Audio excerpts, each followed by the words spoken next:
வெள்ளிக்கிழமை கனமழை கொட்டி தீர்த்தது.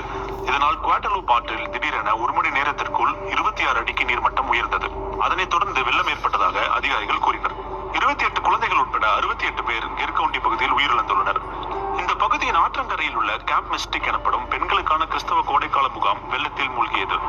இந்த முகாமில் இருந்த 10 குழந்தைகள் மற்றும் ஒரு ஆலோசகர் காணாமல் போயுள்ளனர்.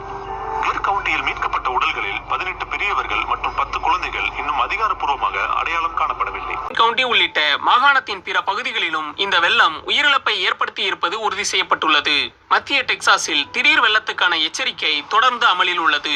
வெள்ள பாதிப்பில் இருந்து இதுவரை சுமார் 850 பேர் மீட்கப்பட்டிருப்பதாக அதிகாரிகள் கூறுகின்றனர். டெக்சாஸ் ஆளுநர் கிரேக் அபட் தேடுதல் முயற்சிகளை அதிகரிக்க விரிவாக்கப்பட்ட பேரிடர் பிரகடனத்தில் கையெழுத்திட்டிருப்பதாக கூறினார். பாதிக்கப்பட்ட ஒவ்வொரு நபரையும் கண்டுபிடிப்பதை உறுதி செய்வதில் அதிகாரிகள் இடைவிடாமல் செயல்படுவார்கள் என்றும் உறுதியளித்தார். தேடல் மற்றும் மீட்பு பணியே நடைபெற்று வருவதாகவும் இன்னும் புனரமைப்பு பணிகள் நடைபெறவில்லை எனவும் அதிகாரிகள் கூறுகின்றனர்.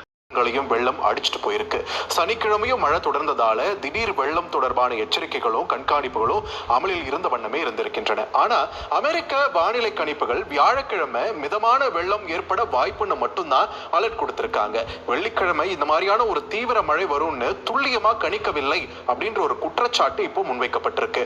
ட்ரம்ப் நிர்வாகம் வானிலை கண்காணிப்புக்கான தேசிய கடல் மற்றும் வளிமண்டல நிர்வாகத்திலிருந்து ஆயிரக்கணக்கான ஆட்களை லே ஆஃப் பண்ணியிருக்காங்க. இதனால பல வானிலை அலுவலகங்கள்ல பணியாளர்கள் பற்றாக்குறையாக உள்ளனர் என்ற ஒரு குற்றச்சாட்டும் இப்போ முன்வைக்கப்பட்டிருக்கு.